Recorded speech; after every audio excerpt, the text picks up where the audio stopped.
The air was heavy, not with time, but with the memory that lived within it. The room was narrow, with walls that seemed to have swallowed centuries of silence. The traveler stood still at the doorway, feeling the cold rising from the stone floor. The scent of aged wood, mixed with the dust dancing in the light that slipped through the cracks, seemed to whisper stories no one dared to tell. In the farthest corner, a tilted bookshelf held books that no longer remembered they were books. They were shadows of paper, guarding a secret that had survived fires, wars, and the deliberate forgetting of men. Among them sat a box, small, made of dark wood, sealed with a wax stamp that didn't seem to have been touched in 1,000 years. The object had that strange quality of drawing the eye. No matter where he looked, the box was there, as if it moved within his very perception. The traveler took a step. The floorboard creaked like a warning. The second step felt heavier. As he drew closer, he saw that the lid bore hand-carved marks, lines that formed no known letters, yet seemed to breathe. He touched the surface. It was neither rough nor smooth, it was warm, almost alive. The seal was cracked, yet still intact, as if time itself had tried to break it and failed. That's when he noticed there was no dust on the box. As though, in all those centuries of abandonment, someone had been secretly keeping it clean. The traveler thought of the stories he'd heard in taverns and back alleys, about forbidden books, writings that could not be read without risking madness, without drawing the wrath of unseen forces. But curiosity was stronger than fear. He knew this was no ordinary discovery. As he reached out to break the seal, something shifted in the air. The silence, once heavy, became alert. It was as if the walls themselves were waiting. A barely perceptible sound vibrated in his ears, not coming from outside, but from within him. Kind of whisper, words he could not understand, yet that seemed to know him. And for an instant he felt he was not alone. Opening the box was not merely a physical act, but the beginning of something that might never be undone. The seal broke with a dry snap, like an ancient bone giving way. The lid lifted slowly, revealing a bundle wrapped in dark cloth, its edges worn with age.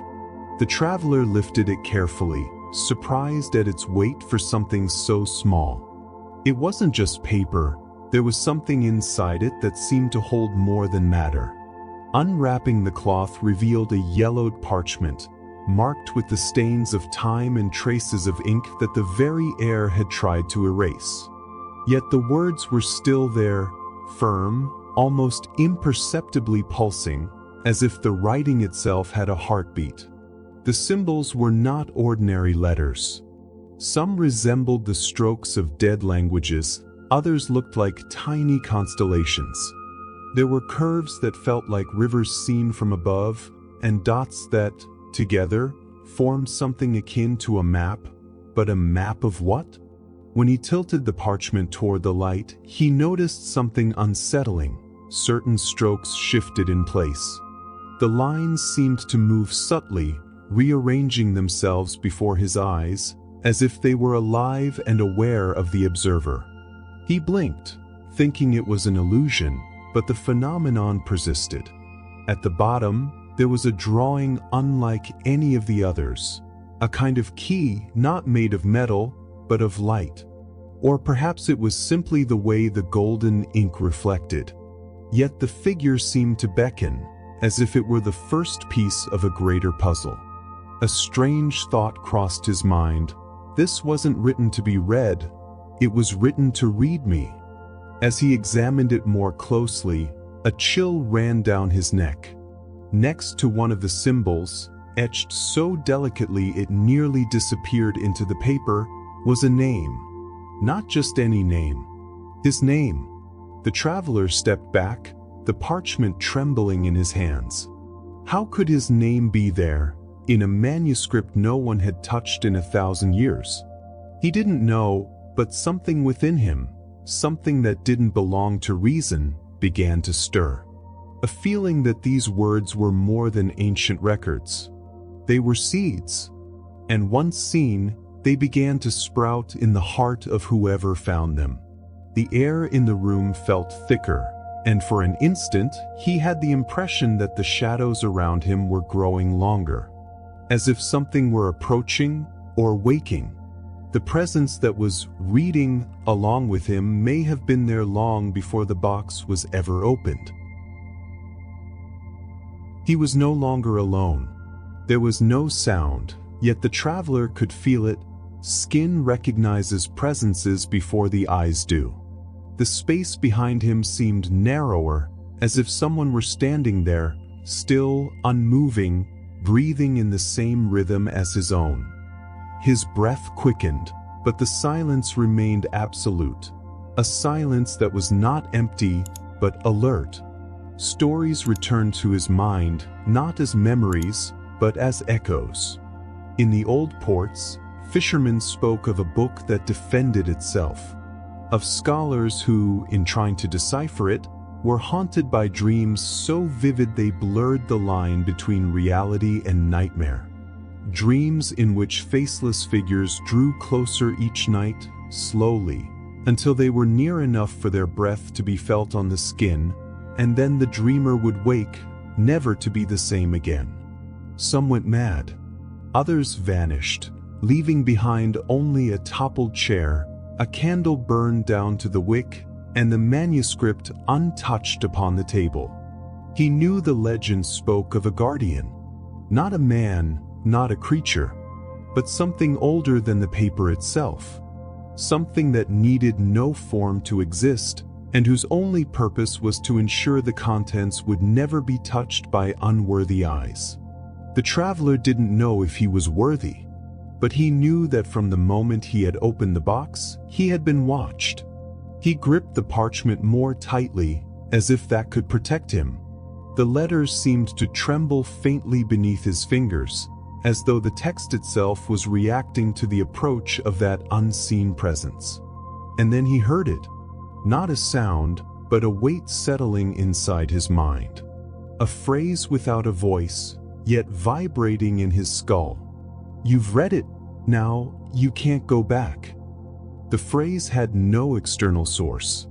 It was inside him, as if it had always been there, waiting for the moment to speak. The traveler swallowed hard. Something in the far end of the room shifted in density. The shadows, once still, moved like disturbed water. He felt an irrational urge to look over his shoulder, but a sharp instinct stopped him. Perhaps the guardian wouldn't strike as long as it wasn't faced. Or perhaps that was exactly what it wanted. The next step might break the line between being alive and being nothing more than something watched forever. The traveler chose not to look back. He held the parchment with both hands, focusing only on the markings before him, as if the symbols themselves could protect him. And in a way they did. The sensation of the intense presence withdrew, as though the invisible attention had pulled back to the edges of the room. He returned to studying the text, but now something new was revealing itself. Between the lines were almost transparent layers, drawings and words that hadn't been there a moment before. It was as if the parchment was made of overlapping veils, and with each breath he took, one was lifted away.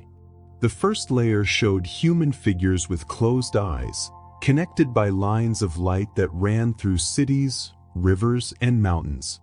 The second showed those same figures, but now with eyes open, walking through places he did not recognize, landscapes seemingly made of solid light and living shadows. And then came the third layer. It depicted what appeared to be two overlapping worlds. One he knew, with streets, houses, and ordinary people, and another, subtle, vibrating behind it like a distorted reflection, full of non-existent colors and shifting forms. A world that breathed alongside ours, but invisible to most. The sentences that accompanied the images were strange.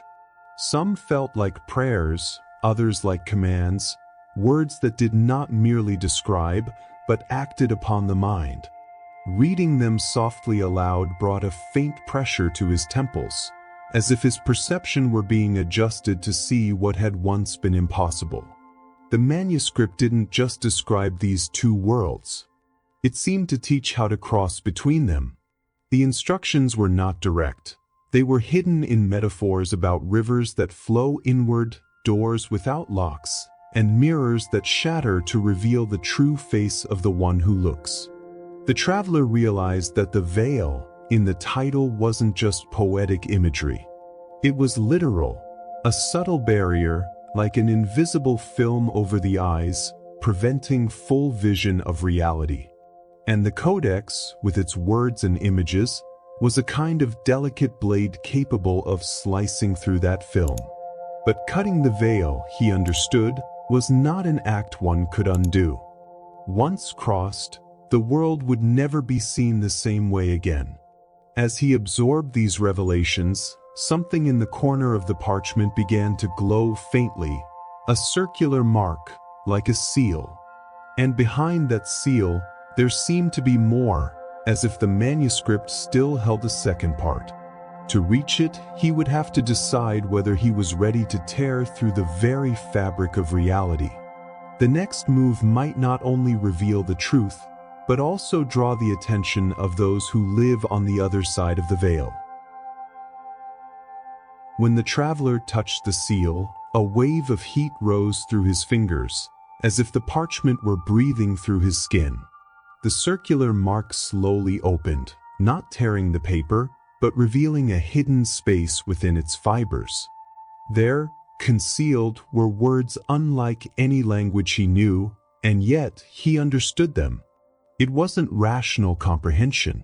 It was like recognizing a song you've never heard before, yet somehow feels like it's been with you since before you were born. The lines didn't form sentences in the ordinary sense.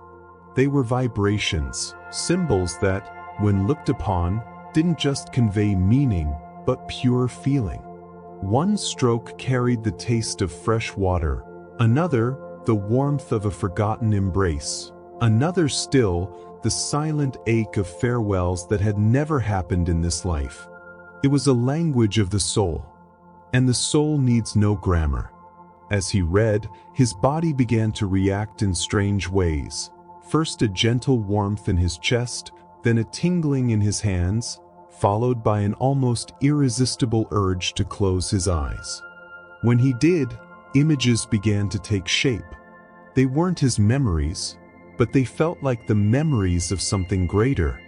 He saw hands unlike his own holding the same parchment centuries earlier.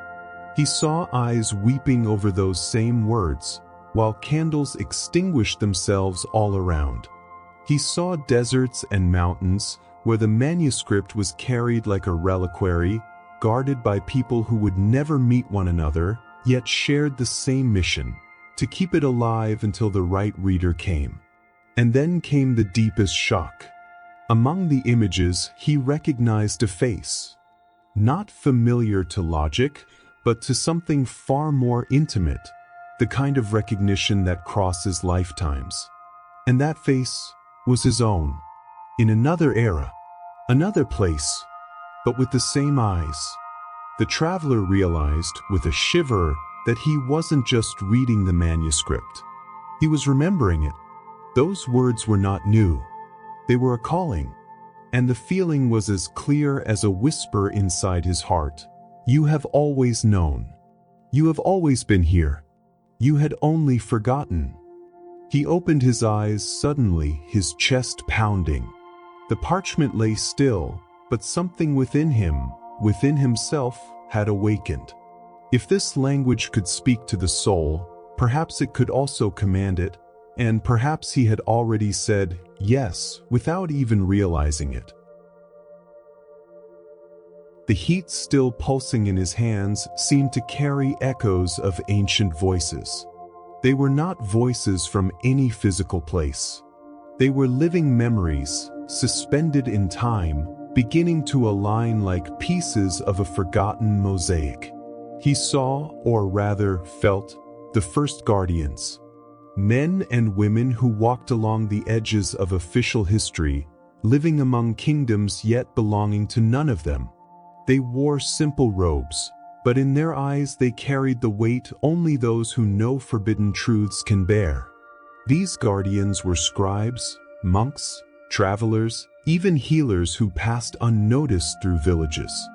All had taken the same oath, to protect the manuscript at any cost. Not out of blind devotion, but because they knew its contents could alter the fate of whoever touched it, for the light or for the shadow. They met in unlikely places, crypts beneath churches, forgotten halls of burned libraries, caves where the damp made the stone throb like living flesh. There, far from the world's eyes, they copied the text by hand, letter by letter, even knowing that each stroke of ink could cost them their lives. And it did. Through the images the parchment offered him, the traveler witnessed brutal persecutions. Fires lit in public squares. Hooded guardians taken away in chains, not to confess, but to be silenced. And still, the flame of the manuscript never went out. There was always someone willing to carry the burden, even if the price was to vanish from the memory of the world. Over time, the copies scattered. Some were buried in stone vaults, others hidden in false walls of ordinary homes, some even embedded into other works, disguised as simple tales or prayers. But each carried a fragment of the original, as if the text had scattered itself across the world to ensure its survival. The oath of the silenced was not only to protect the manuscript. It was to protect humanity from opening a portal it might not be ready to cross. The traveler drew a deep breath, trying to pull away from the visions. But one last scene reached him before he could escape. One of the guardians, now very old, looking straight at him across the ages, speaking with silent firmness. If you have come this far, it is because you have already accepted the call. He blinked, and the room returned. The parchment was once again still. But now he knew, and there was no way to return that knowing to forgetfulness. The oath, even 1,000 years later, might still demand a price from him, a price not yet revealed. The parchment seemed to wait, as if it knew he had crossed the first half of the path and was now ready to see what almost no one had ever seen. When his fingers traced the lines again, the words changed before his eyes. It wasn't childish magic, but something deeper, like the text had kept itself hidden until the reader's mind and soul were aligned to receive it.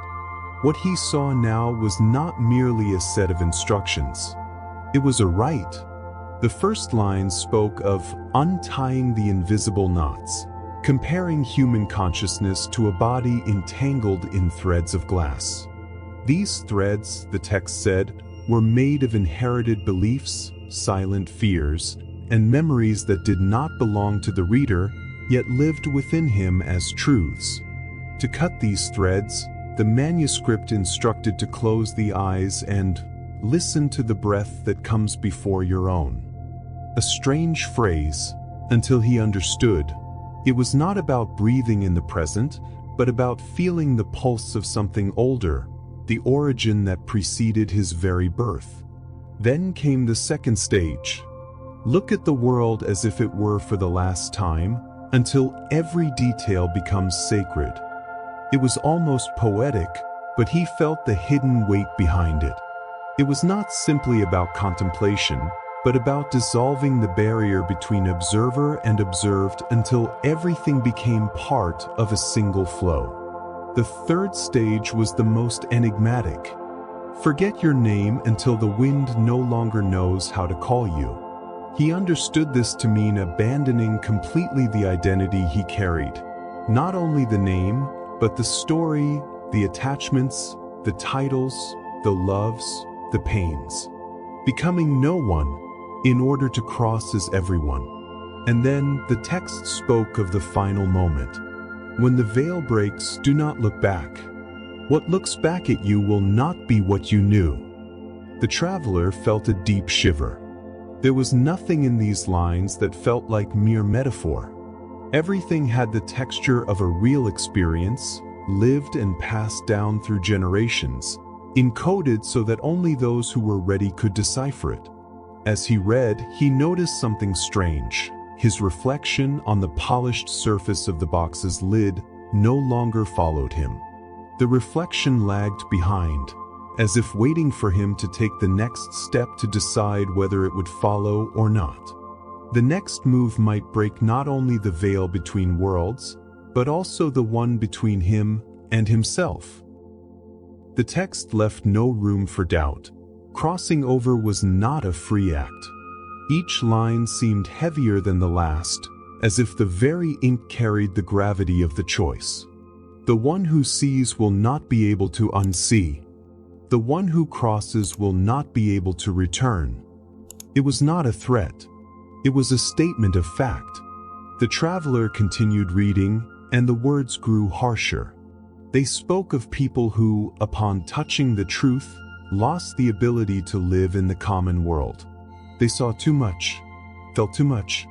The simple act of walking down an ordinary street became unbearable, for they could perceive what lay behind the facades, both of walls and of faces. The manuscript told dry accounts, almost like inventory records. A man who, after crossing, forgot the faces of his children. A woman who began to hear voices from nowhere, voices that told her secrets impossible to bear. A monk who, after seeing the other side, never spoke another word, yet everyone felt fear in his presence. The price was not only losing what you had, it was losing what you were. And there was a more intimate passage, written in smaller letters, as if it were a confession. To gain freedom, you must sacrifice everything you believe yourself to be. Loves, names, memories, even the pain you call your own. All will remain on this side. To cross is to strip yourself of existence as one strips a dead body. The traveler felt the air around him grow thin. The words seemed to pull things from him that were not written, childhood memories, faces he had loved, scents and songs he carried in his chest. It was as if the manuscript were testing his willingness to leave it all behind. And at the bottom of the page, there was a single, solitary line that burned into his mind. The portal does not take what you love. It takes what you are. He closed his eyes for a moment, but when he opened them, he noticed something terrible. The room was the same, and yet empty. The colors were less vivid, as if the world were slowly withdrawing from him. Perhaps the crossing had already begun, without him taking the first step consciously. He was no longer certain when the choice had been made. Perhaps it hadn't happened in that instant. Perhaps it had been centuries ago, when his hands, other hands, first held the manuscript. The air in the room had changed, not only in weight, but in texture. It was like breathing an invisible liquid. Each breath carried something that was not oxygen, something denser, more alive, that seemed to observe from the inside out. The parchment lay open before him, and the words no longer moved. They were fixed, definitive, as if awaiting only the final act. In the center of the page was a symbol he hadn't noticed before, an incomplete circle, its opening pointing downward like the mouth of a tunnel. He felt he had to touch it, and when he did, the ground beneath his feet vanished. There was no fall. There was no movement. There was dissolution. The body did not shatter. It simply ceased to matter. The sound of his own heartbeat became something distant, replaced by a deep vibration like the toll of bells buried in stone. Before him opened what he could only call a threshold. It was not a door, nor an arch, nor anything that could have been built by human hands. It was a living boundary, made of light and shadow intertwining like the currents of the same river. Beyond it, there were no defined shapes, only an immensity that seemed to recognize every fiber of his being. And then he heard, not with his ears, but with every atom of himself, "You do not return with what you came. You return with what you have always been." The words came as an ancient calling, something that had echoed since before his first life. He knew that if he crossed, he would never see the world the same again, and that perhaps he would no longer even have a world to return to. But there was an almost unbearable peace in that thought. He stepped forward, and the veil broke. What exists on the other side is not something that can be described, only lived. And he is about to discover it. The crossing was not a movement, it was a revelation. There was no ground, no sky, no distance. Everything was a vast field of pure consciousness, where light and darkness were not opposites, but parts of the same breath. The traveler no longer felt the weight of the body, nor the weight of time. The years, the lives, the names, all dissolved like ink fading into water. And in the place of that emptiness, something greater emerged, not as a vision, but as his very being. He realized that, on the other side, there were no answers written in words. The manuscript had never been a map to get there. It was only the reminder that this place had always been within him. And then, before him, appeared the parchment. The same one, untouched. But the last page was blank. Not because there was nothing to write, but because its contents could not be written by another. He understood, every reader who reached that point would have to write their own last page, not with ink, but with their life itself. The manuscript was only the beginning of an eternal dialogue between the human being and that which lies beyond the human. From that moment on, every choice, every gesture, every silence would be the continuation of what began 1,000 years ago. The traveler looked out at the immensity and understood he no longer needed to ask what would happen next. Because, in truth, the crossing had not taken him to another world. It had only removed everything that kept him from realizing he had always been here. And the voice, that voice that came not from outside, but from within, whispered for the last time. Some portals are not opened with keys. They are opened with courage. When he came back to himself, he was once again in the room. The box was closed. But he knew the veil was no longer there. And from that moment on, each step would be the invisible writing of his last page. Perhaps the true secret is not what is written, but what awakens within you when you hear these words. Because the crossing does not begin in the manuscript. It begins when you decide you will no longer live with your eyes closed.